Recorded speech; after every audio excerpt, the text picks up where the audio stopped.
देश के प्रथम राष्ट्रपति भारत रत्न डॉक्टर राजेंद्र प्रसाद जी के विचारों का कैनवास काफ़ी विस्तृत है। यहाँ मैं उनके भाषा संबंधी विचारों, लिपि और वर्णमाला के साथ ही देश निर्माण के संबंध में उनके विचारों को समेटने की कोशिश करूँगा। वे कहते हैं कि इतने बड़े देश में हम पाते हैं कि बहुतेरी जुबानें बोली जाती हैं, लोगों के रस्म रिवाज, रहन सहन, तौर तरीके अलग अलग हैं और बहुत बातों में खाना पीना, कपड़ा पहनना, इसमें भी बहुत तफरकात देखने को मिलते हैं। उत्तर से दक्षिण तक आप जाओ तो बहुत किस्म के लोग देखने को मिलेंगे, मगर इतने किस्म के आपस में तफरकात के हम यह भी पाते हैं कि अंदर अंदर एक ऐसी एकता रही है जो इस सारे देश के ऊपर से बादशाहत और राज्य बदलते गए, उथल पुथल होते गए, मगर तो भी वह एकता हमेशा कायम रही। और इस आज़ादी का ही यह फल है कि इसके अलग अलग हिस्सों में अलग अलग जुबानें आज फैल गई हैं और बोली जाती हैं, और उन जुबानों को बोलने वाले लोग हैं, उनके दिलों में अपनी जुबानों के प्रति बहुत प्रेम है, बहुत श्रद्धा है और होनी भी चाहिए। जब हम अपने मुल्क संविधान बना रहे थे तो यह जुबान का सवाल भी हमारे सामने था और आपस के बहुतेरे जो तफरकात हैं वे भी सामने थे। यह सोचकर ही यह तय किया गया कि जो सूबे बनाए जाएंगे कि उसमें जितने लोग हों उनमें ज़्यादा से ज़्यादा एकता नज़र आवे और सब अलग अलग रहते हुए भी एक दूसरे से मिलजुल कर काम करें और सारे हिंदुस्तान को बनावें कि दुनिया के सामने एक नमूना पेश करें। मगर साथ यह भी कहा कि सारे मुल्क के काम के लिए ऐसा काम जिसमें एक सूबे की दूसरे सूबे के साथ या दूसरे सूबों के साथ ताल्लुक़ है, उसके लिए तो हमारी एक ज़ुबान हिंदी होनी चाहिए। और यहाँ डॉक्टर राजेंद्र प्रसाद जी यह मानते हैं कि सबको अपनी भाषा से प्यार होना स्वाभाविक है, लेकिन उसके केंद्र में वह हिंदी को रखते हैं। अपने विचार को इस संदर्भ में विस्तार देते हुए कहते हैं कि हिंदी भाषा नागरी लिपि में बहुत दिनों से चली आती थी, मगर सभी भाषाएं नागरी लिपि में ही लिखी जाएं, इसका प्रचार यहाँ कलकत्ते में ही सबसे पहले श्री शारदाचरण ने आरंभ किया था। और उस समय कई वर्षों तक एक पत्र निकला था जिसका नाम था देवनागर लिपि, देवनागर, जिसमें अन्य अन्य भाषाओं के लेख छपा करते थे, पर छपते थे नागरी लिपि में ही। और इस प्रकार से नागरी लिपि का प्रचार सारे देश में हो रहा था। और वे कहते हैं अपनी बात को कि मैं इस बात को मानता हूँ कि अगर आज एक लिपि हो जाए तो भारत की अनेकानेक भाषाओं के बीच जो अंतर देखने को मिलता है वह बहुत कम हो जाए। इस संदर्भ में वे सुझाव भी देते हैं कि इसलिए यदि इस प्रकार का काम जिसको एक बंगला भाषी श्री शारदाचरण ने आरंभ किया था फिर जोरों से चलाया जाए तो मैं समझता हूँ कि वह बड़ी सेवा होगी, क्योंकि हमें यह ध्यान रखना है कि लिपि एक चीज़ है और वर्णमाला दूसरी चीज़ है। डॉक्टर राजेंद्र प्रसाद जी लिपि और वर्णमाला के भेद को समझाते हुए कहते हैं कि सारे भारत की भाषाओं में वर्णमाला एक है। वे कहते हैं कि अ, आ, ई, क, ख, ग आदि वर्णमाला है। यह वर्णमाला एक ही है, चाहे भाषा बंगला हो, मराठी हो, हिंदी हो, आसामी हो, उड़िया हो, तेलुगु हो, कन्नड़ हो या मलयालम हो। तमिल में कुछ अंतर है, पर देश की अन्य सभी भाषाओं में वर्णमाला एक ही है। देश के बाहर सिलोन में, बर्मा में, इंडोनेशिया में, चीन में तथा पूर्व के दूसरे देशों में भी यही वर्णमाला प्रचलित है। और इसको और बहुत सारी बातें इस संदर्भ में वे कहते हैं और आगे भी कह रहे थे कि वे लिपि में भेद हो गया है, लिखने में भेद है, मगर वर्णमाला में नहीं। जैसे क, अ आदि का उच्चारण सभी भाषाओं में वही होगा। तो यह एकता जो वर्तमान है उसके कारण भाषाओं में जो भिन्नता आई है उसको दूर कर देंगे तो भाषाओं को नज़दीक आने में बड़ा काम कर सकेंगे।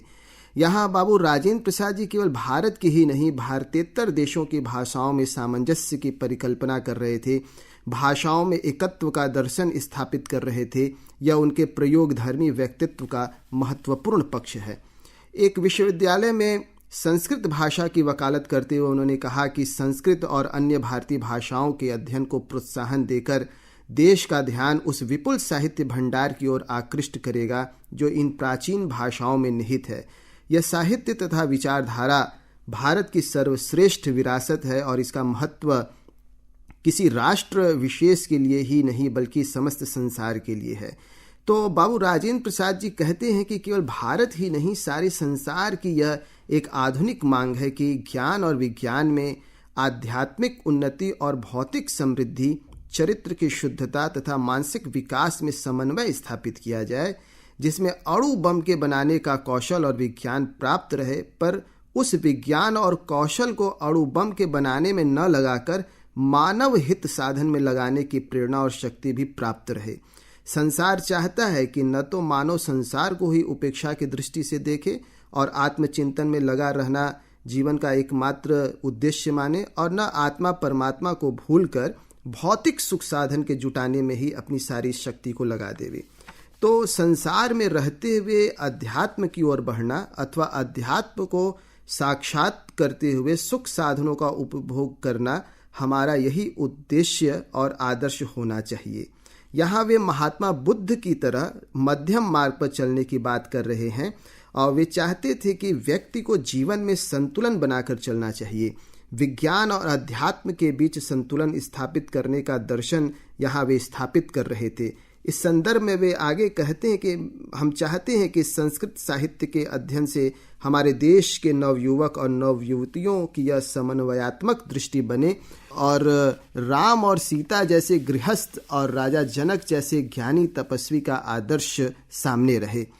तो डॉक्टर राजेंद्र प्रसाद जी प्राचीन तथा अर्वाचीन के समुचित समन्वय स्थापित करने की भी बात करते हैं और कहते हैं कि जिन्हें हम आधुनिक विचार कहते हैं उनकी नींव एकदम नवीन नहीं। इस नींव के निर्माण में दृश्य अथवा अदृश्य रूप से सदियों पुरानी विचारधारा ने योग दिया है। इसलिए यह आवश्यक है कि हम इस तथ्य को अपने जीवन में अनुभव करें। वे कहते हैं कि इस महत्वपूर्ण तथा कल्याणकारी कार्य के लिए आवश्यक है कि हम संस्कृत का विशेष रूप से और अन्य भारतीय भाषाओं का साधारण रूप से अध्ययन करें। और वे प्राचीन इतिहास में जाते हैं और कहते हैं कि प्रागैतिहासिक काल से जीवन के सभी विश्वासों से हमारे देश के विकास का संबंध सदियों तक संस्कृत भाषा से जुड़ा रहा है। तो डॉक्टर राजेंद्र प्रसाद जी राष्ट्र के विकास के लिए भी कुछ उनके अपने विचार थे और कहते हैं कि चरित्र निर्माण पर वे खास तौर से बल देते हैं और उनका कहना था कि व्यक्ति के भीतर उदारता और सहिष्णुता की भावना होनी चाहिए। अंतर विश्वविद्यालय युवक समारोह को वे संबोधित कर रहे थे और उन्होंने कहा कि यह सभी जानते हैं कि नौजवान राष्ट्र की रीढ़ के समान होते हैं, उनका पालन पोषण और शिक्षा दीक्षा राष्ट्र का पहला कर्तव्य है। मैं आपको यह परामर्श देना चाहता हूं कि अपने जीवन में आप उदात्त दृष्टिकोण को अपनाएं, अर्थात मन और विचार से उदार होने की चेष्टा करें। वे कहते हैं कि ऐसा करना हमारे देश की परंपरागत विचारधारा के अनुकूल तो है ही, आज की परिस्थितियों और इस राष्ट्र की भावी उन्नति का भी यही तकाजा है। उन्होंने कहा कि ईश्वर की कृपा से भारत राष्ट्र आज भी जीवित है, जबकि बहुत से प्राचीन देशों का अस्तित्व केवल इतिहास की पुस्तकों में ही रह गया है। इसका प्रमुख कारण यही जान पड़ता है कि हमारी विचारधारा में एक विशेष बल था, वह सूत्र उदारता और सहिष्णुता की भावना थी। इस भावना के बल पर ही हम अपनी विचारधारा में नए विचार खपा पाए हैं और नवीन तत्वों को अपनाने में समर्थ हो सके हैं। उसी ने हमें जीवित रखा है और उसी के कारण इस राष्ट्र को एकता का आधार मिल सका है। तो डॉक्टर राजेंद्र प्रसाद जी का यह भी मानना था कि किसी भी मुसीबत का सामना हमें अपने पुरुषार्थ के साथ करना चाहिए। मुसीबत और जब कोई विपत्ति आती है तो उनका एक अपना विचार था और इस विचार मुझे भी काफ़ी प्रभावित किया व्यक्तिगत तौर पर। और वे कहते हैं कि तभी सफलता हमें मिल सकती है।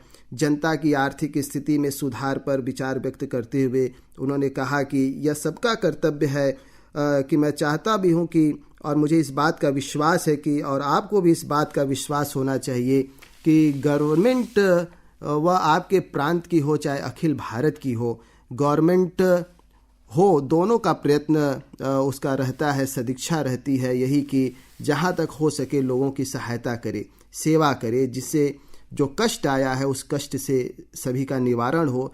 और मुझे यह विश्वास होता है कि आपके धैर्य से यानी कि जनता के धैर्य से और जनता के पुरुषार्थ से ये जो गवर्नमेंट की मदद से जो कष्ट आया है वह दूर होगा। और इस संदर्भ में वे अपनी बात को और आगे बढ़ाते हैं और एक फारसी की मिसाल देते हैं कि मरने में एक साथ बहुत लोग मरने लग जाएं तो उसमें भी रौनक होती है।